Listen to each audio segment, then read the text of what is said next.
충격적인 광경이었습니다.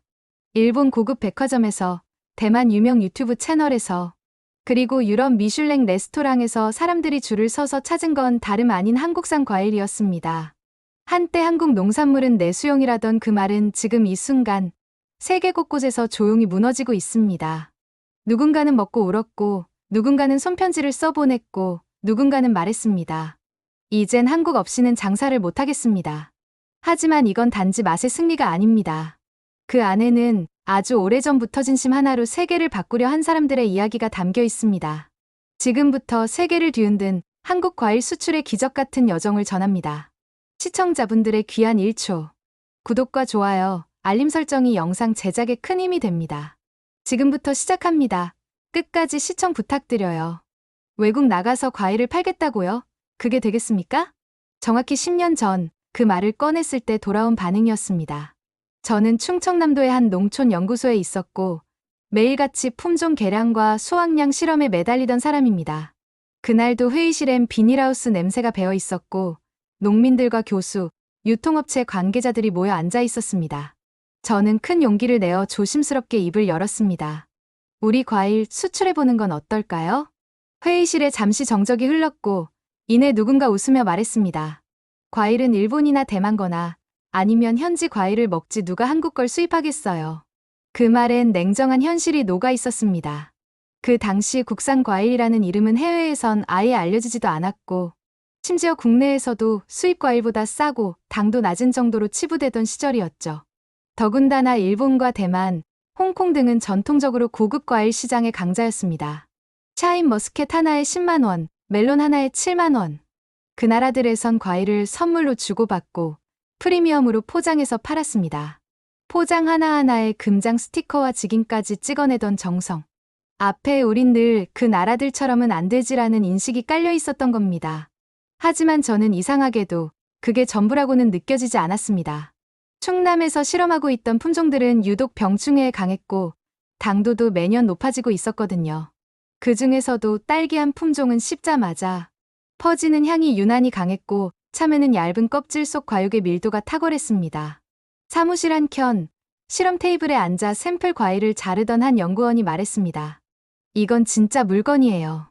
세계가 이걸 아직 몰라서 그렇지 알게 되면 돌아갈 수 없을 겁니다. 그 말이 제 가슴속에 오래 남았습니다. 그날 이후 저는 바뀌기 시작했습니다. 이 과일들을 수출용으로 키울 수 없을까? 그저 싸고 빨리 자라는 걸 넘어서 품종의 방향을 바꾸자는 생각이었죠. 가장 먼저 시작한 건 당도를 끌어올리는 일이었습니다. 비료를 바꾸고 토양을 바꾸고 수확 시점을 미세하게 조정하며 실험을 반복했습니다. 당도 측정기를 들고 매일 비닐하우스를 오갔습니다. 남들은 뭐하러 수출까지 바라냐고 했지만 저는 그 말이 더 동기부여가 됐습니다. 그리고 품질만큼 중요한 건 보관성이었습니다. 기온이 급변하는 항공 운송에서도 무르지 않는 딸기, 장거리 배송에도 과육이 터지지 않는 참외. 이게 가능해야 유통이 되고 그래야 비로소 수출이 현실이 되는 거니까요. 그 사이 우리는 외국 유통업체들과 작은 시범 계약을 시작했습니다. 일본, 대만, 싱가포르, 심지어 두바이까지. 하지만 초기 반응은 냉담했습니다. 이게 한국산이라고요? 일본에서 수입한 거 아닌가요? 어떤 바이어는 그렇게 말하며 한국산이라는 말을 듣자 바로 손을 내리더군요. 그럴수록 더 이를 악물게 됐습니다. 이제 곧 그들이 먼저 한국산이냐고 물을 날이 올 겁니다. 그날을 위해 지금 할 수 있는 걸 전부 다 해야 해요. 그때는 아무도 몰랐습니다. 몇 년 뒤 일본의 고급 백화점 과일 진열대에 한국산 딸기와 샤인머스켓이 가장 좋은 자리에 놓이게 될 줄은요. 2022년 여름, 일본 열도는 기록적인 폭염과 국지성 호우에 시달렸습니다. 그 여파는 생각보다 깊었습니다. 후쿠오카, 나가노, 오카야마 등 주요 과일 산지의 수확량이 급감했고 특히 샤인머스켓과 딸기, 멜론 같은 고급 품목은 눈에 띄게 줄어들었습니다. 문제는 거기서 끝이 아니었습니다. 농가의 고령화가 겹치며 복구조차 제대로 되지 못한 채 다음 해까지 영향을 미친 겁니다. 그때 일본 소비자들 사이에서 이상한 말이 돌기 시작했습니다. 이거 예전 같지 않은데. 한 송이에 10만 원이 넘는 샤인머스켓에서 씨가 튀어나오거나 당도가 부족한 멜론이 고급 선물 세트에 포함되는 일이 벌어진 겁니다. 돈을 써도 만족을 못하는 상황. 불만은 점점 쌓여갔고 백화점 과일 담당자들은 발을 동동 굴렀습니다. 그러던 어느 날 오사카 한 대형 백화점 과일 매장에 작게 신입점이라는 팻말이 붙은 과일 상자가 하나 들어왔습니다. 대한민국 경상북도산 샤인머스켓. 처음엔 주목받지 못했습니다. 기존 일본 소비자들은 무심히 지나쳤고 몇몇은 한국 거야? 하며 고개를 돌리기도 했습니다. 그런데 진열 첫날 백화점 시식 코너에서 한 중년 여성이 한 알을 먹고는 눈을 크게 떴습니다. 당도가 대체 이게 뭐야? 그날 오후 그 과일 상자는 완판됐습니다. 다음 날은 더 많은 이들이 그 과일을 찾았고 매장은 혹시 어제 한국산 또 들어왔냐는 문의 전화에 시달려야 했습니다. 뉴스는 빠르게 퍼졌습니다. 한 일본 블로거가 남긴 후기가 큰 반향을 일으켰죠. 지금껏 샤인머스켓은 일본 것만 먹어봤지만 한국산은 식감도, 향도, 당도도 말도 안 된다. 사실 내가 놀란 건 먹고 나서 입 안에 퍼지는 잔향이었다. 댓글엔 수많은 공감이 달렸습니다. 정말입니까? 한국산. 어디서 살 수 있나요? 이제 일본도 정신 차려야 합니다라는 말까지 나왔습니다. 그리고 놀라운 일이 벌어졌습니다. 일본 바이어들이 먼저 한국 생산 농가에 연락을 해온 겁니다. 지금껏 우리가 일본 것을 역수입한다는 현실이었던 과일. 시장에서 처음으로 한국산을 요청하는 문의가 쏟아진 거였죠. 혹시 한국 딸기 샘플도 받을 수 있을까요? 참외는 있습니까?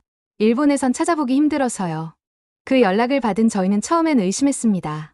정말 일본에서 그것도 백화점 MD가 먼저 연락해왔다는 사실이 믿기지 않았습니다. 하지만 그건 시작에 불과했습니다. 대만에서도 홍콩에서도 기존 일본산 과일의 가격은 천정부지로 치솟았지만 품질은 만족스럽지 않다는 불만이 줄을 이었습니다. 한국 거 없나요? 이 말이 실제로 바이어들의 입에서 튀어나왔을 때 저는 한동안 말을 잇지 못했습니다. 단순히 팔리는 물건이 아닌 기준이 되는 상품으로 바뀌고 있다는 걸 몸으로 체감하는 순간이었으니까요. 한국 과일의 이름을 건 첫 수출 물량은 그해 가을 일본 열도의 정식 유통망을 통해 도착했습니다. 그리고 그 중에서도 제일 먼저 진열된 곳은 그토록 넘기 어려웠던 도쿄 긴자의 프리미엄 백화점이었습니다. 그 순간 저는 10년 전 회의실에서 들었던 그 비웃음을 떠올렸습니다. 한국 과일을 수출한다고요? 그 말에 고개를 저었던 이들이 이제는 한국산 딸기의 물량 확보를 위해 줄을 서고 있었습니다. 사실 맛만 좋다고 세계 시장이 반응하는 건 아닙니다. 당도는 기본, 운송 중에도 무르지 않는 조직력 냉장 보관 시 유지되는 향기, 그리고 기후 변화에도 병충해를 이겨내는 강한 내성까지. 이 모든 조건을 동시에 만족시켜야만 비로소 수출 가능 품종이라는 타이틀을 얻을 수 있습니다. 한국은 그 기준에 도전한 겁니다. 기존엔 일본 품종을 들여와 개량하거나 국내 소비자 위주로 조정한 내수형 과일이 대부분이었습니다. 하지만 방향을 바꿨습니다. 세계 어느 시장에 내놔도 고개를 끄덕일 수 있는 한성도 높은 글로벌형 품종을 만들겠다는 선언이었죠. 품종 개발자들은 연구에 연구를 거듭했습니다. 경북 성주의 한 실험농장에서 만난 연구원은 하얀 실험복 위에 고무장화를 신은 채 말했습니다. 당도만 보면 태국 과일보다도 뒤처질 수 있어요. 우린 식감, 향, 보관성까지 모두 잡아야 했습니다. 그들이 개발한 신품종 딸기는 한 입 베어 물면 육즙이 터지고 끝맛이 깔끔해 냉장 보관 후에도 단맛이 남았습니다. 기존 일본 품종은 향은 강하지만 쉽게 무르고 운송 중 손상되기 쉬웠던 약점이 있었거든요.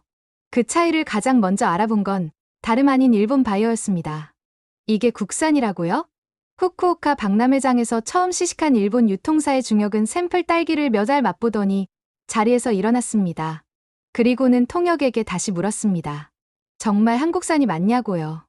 나는 지금까지 이렇게 밀도 있는 딸기는 일본에서만 봤다고 생각했어요. 그날 그는 계약 의향서를 남기고 돌아갔습니다. 샘플 수량이 턱없이 부족하다는 걸 알면서도 가능한 한빨리 물량 확보가 필요하다는 말을 덧붙이며 말이죠. 충청도 진천의 한 농가 청년 역시 그 반응을 생생히 기억하고 있습니다. 작업복을 입은 채 밭 끝자락에서 마주 앉은 그는 말했습니다. 예전엔 우리도 일본 기술을 따라 배워야 했거든요. 하지만 지금은 달라요. 일본 바이어들이 저희 하우스 와서 어떻게 재배하느냐고 묻습니다. 그는 휴대폰을 꺼내 최근 수출 계약서를 보여주었습니다.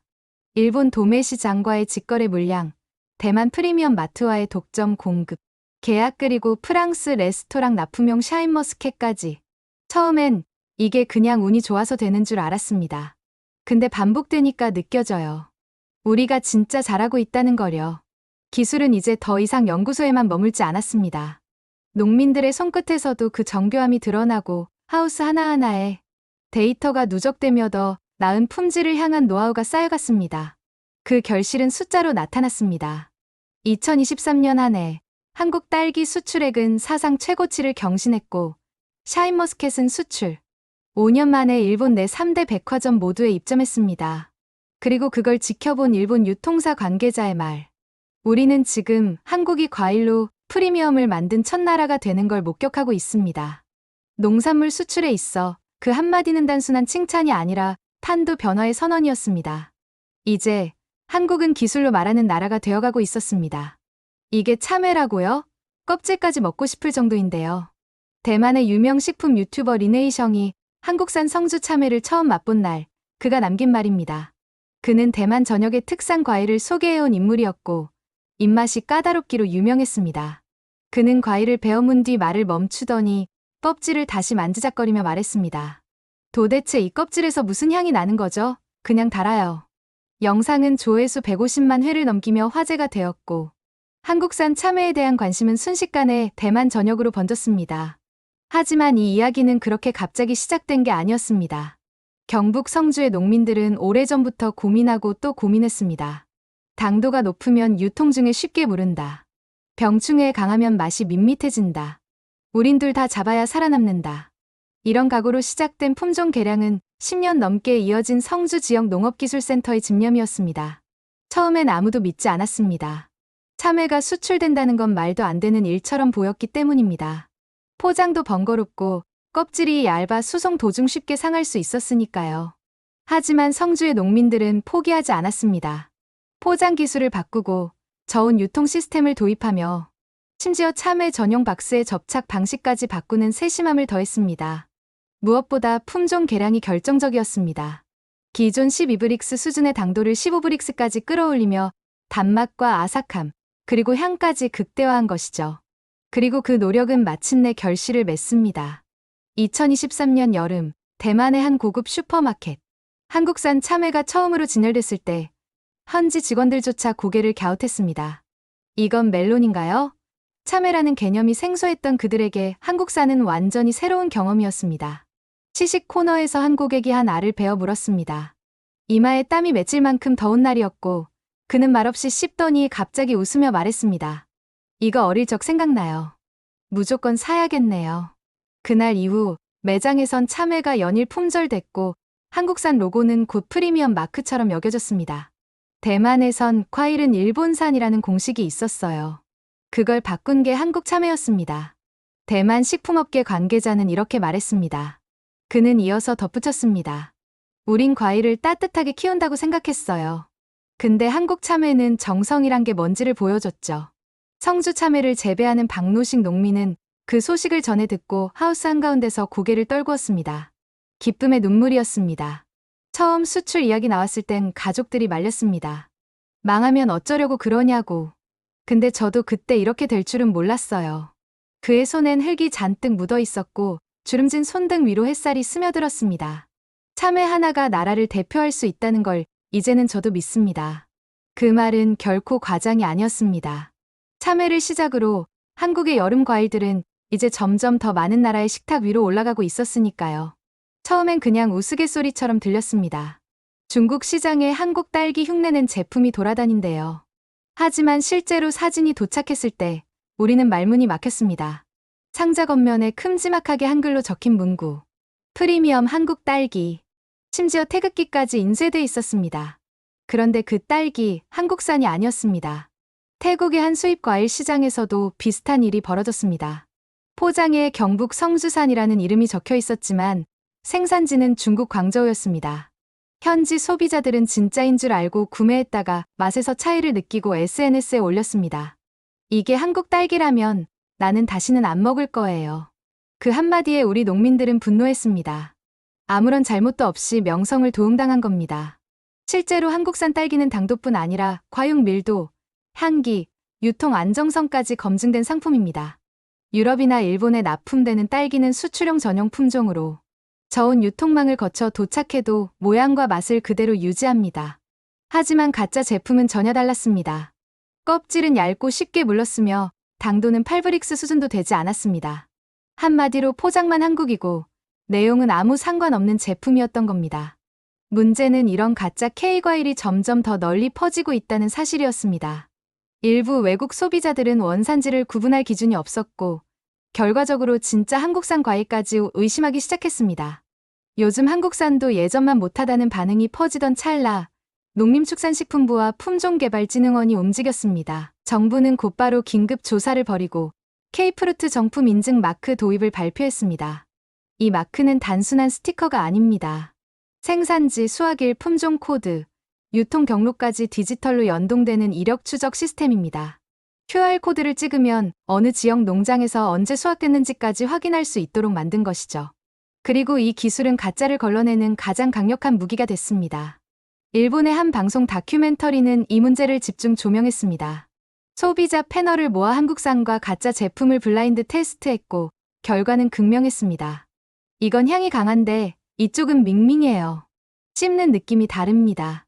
하나는 탱탱하고 하나는 흐물흐물해요. 마지막엔 모두가 진짜 한국산을 골랐고 진행자가 말했습니다. 이젠 소비자들도 압니다. 가짜와 진짜를 구별하는 유일한 기준은 바로 한국 로고입니다. 이 사건은 우리에게 또 다른 깨달음을 줬습니다. 품질로 인정받으면 언젠가는 반드시 누군가는 흉내를 낸다는 것. 하지만 진심은 따라할 수 없다는 것. 박노식 농민은 그날도 하우스에서 땀을 흘리며 말했습니다. 가짜가 있다는 건 우리가 잘하고 있다는 증거 아닐까요? 근데 진짜를 지키는 건 결국 우리 몫입니다. 그 말은 거창한 구호가 아니었습니다.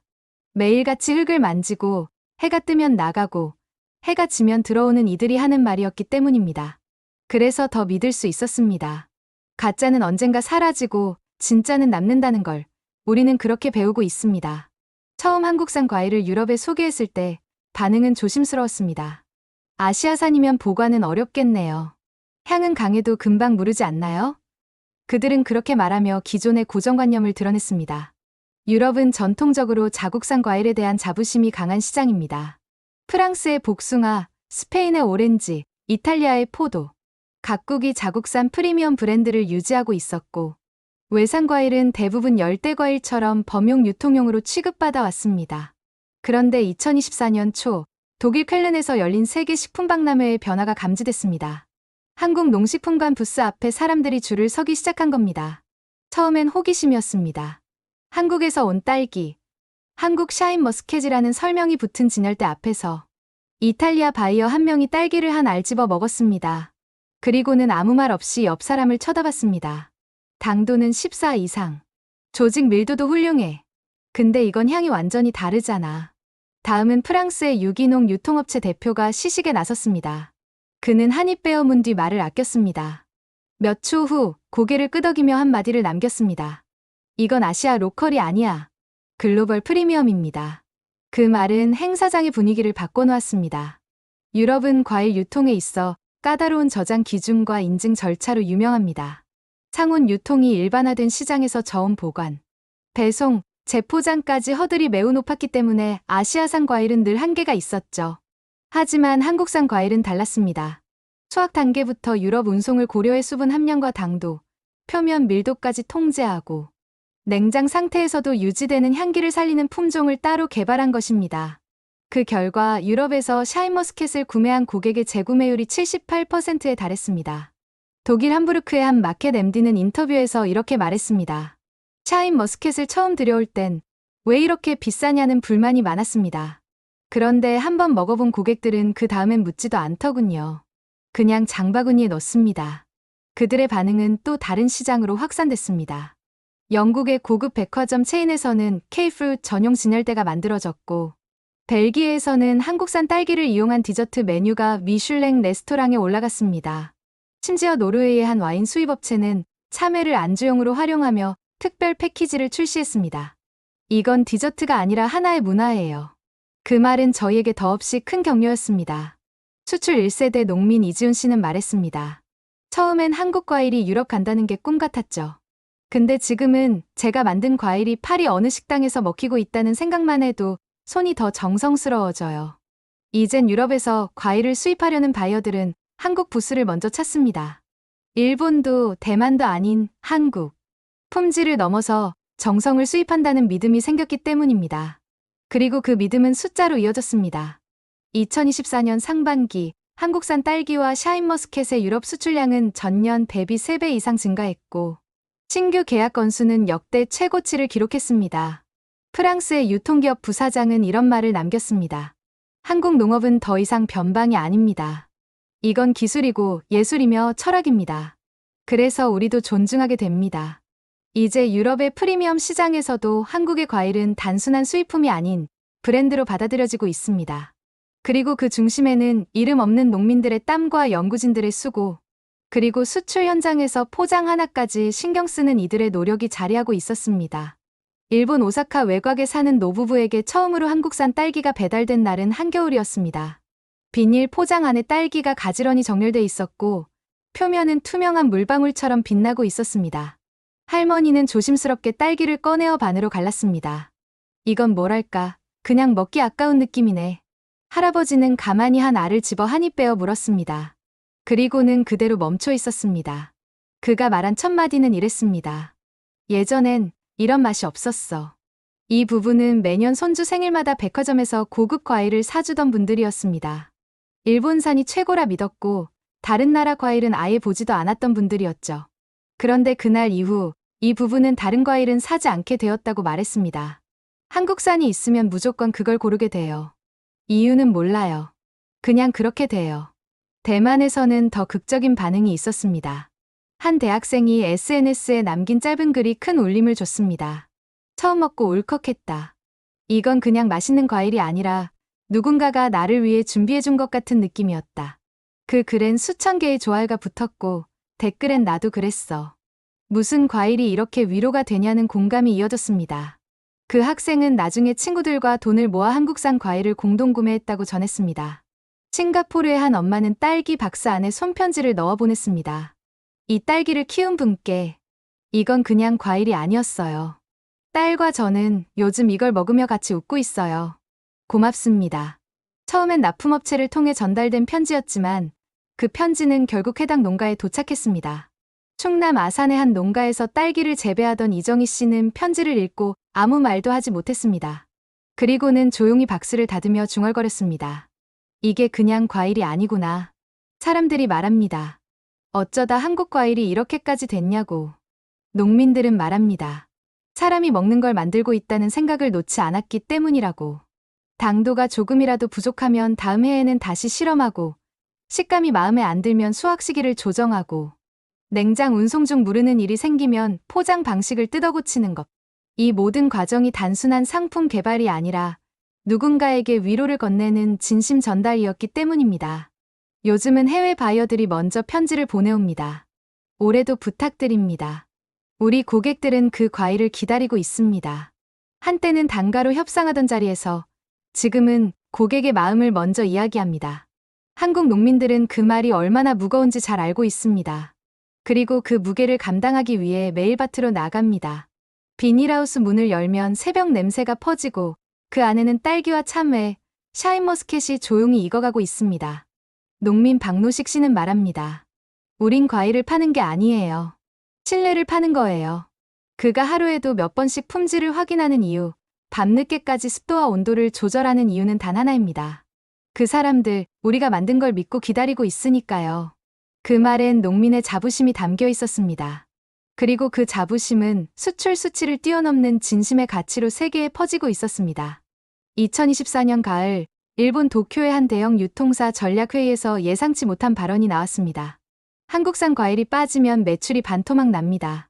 말한 사람은 과일 MD였고 말이 끝나자 회의실이 조용해졌습니다. 그건 과장이 아니었습니다. 실제로 한국산 딸기와 샤인머스켓의 도입 시기와 해당 점포의 월 매출을 비교한 그래프는 누구나 고개를 끄덕일 수밖에 없는 수치를 보여주고 있었습니다. 그날 회의의 결론은 단순했습니다. 한국산을 우선 배정하라. 같은 해에 대만 타이베이에서도 비슷한 장면이 벌어졌습니다. 한 슈퍼마켓 체인점 담당자는 신규 매장 오픈 회의에서 이렇게 말했습니다.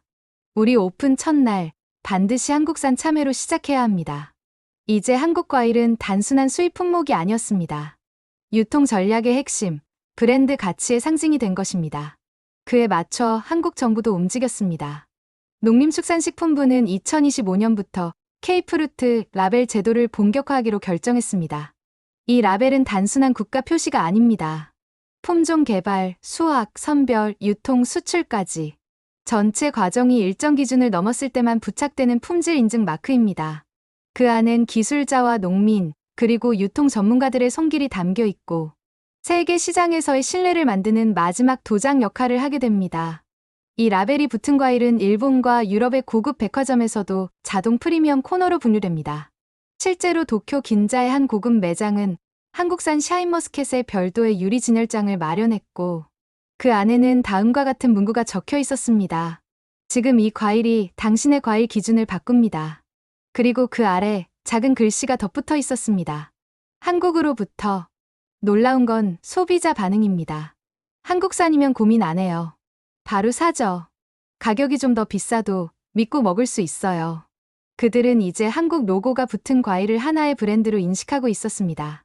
어떤 나라의 과일보다도 어떤 수입보다도 더 안심하고 먹을 수 있는 이름으로요. 그 변화는 마침내 일본 지자체에도 영향을 미쳤습니다. 과일 산업으로 유명한 나가노현의 관계자는 공식 석상에서 이렇게 말했습니다.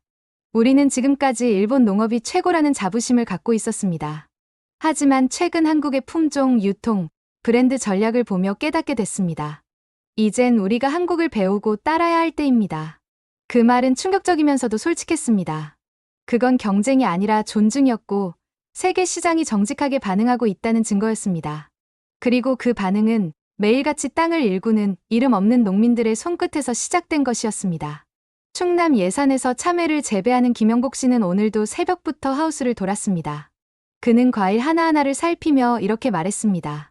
우리는 전 세계로 나가는 짐을 싸는 게 아니라 우리 얼굴을 내보내는 거예요. 누군가의 식탁에 올라갈 그 한 입이 한국이란 이름으로 남는 거잖아요. 이 말은 단순한 책임감 이상의 것이었습니다. 그것은 한국 농업이 세계와 만나는 방식이었고 동시에 우리가 앞으로 걸어갈 길이었습니다. 이제 한국산 과일은 전 세계의 기준이 되었습니다. 누군가는 말합니다. 전에는 한국을 몰랐어요. 근데 지금은 한국이 없으면 장사를 못하겠네요. 그리고 우리는 그 말을 들으며 조용히 고개를 끄덕입니다. 그저 달콤한 과일 한 조각이 이젠 한 나라를 대표하는 얼굴이 되었습니다. 땅을 믿은 사람들, 땀을 믿은 손끝, 그리고 진심 하나로 바뀐 세계의 기준. 오늘도 우리는 먹습니다. 그들이 보내온 마음을, 한국이 증명한 정직함을. 어느 나라보다 조용히, 그러나 가장 단단하게. 한국은 그렇게 세계의 식탁 위에 올라섰습니다. 구독자 여러분의 댓글과 감상은 또 다른 감동의 시작이 됩니다. 다음 영상도 기대된다면 구독과 알림 설정 잊지 마세요. 감동 한 송이는 매일 아침 당신의 하루에 따뜻한 이야기를 더합니다.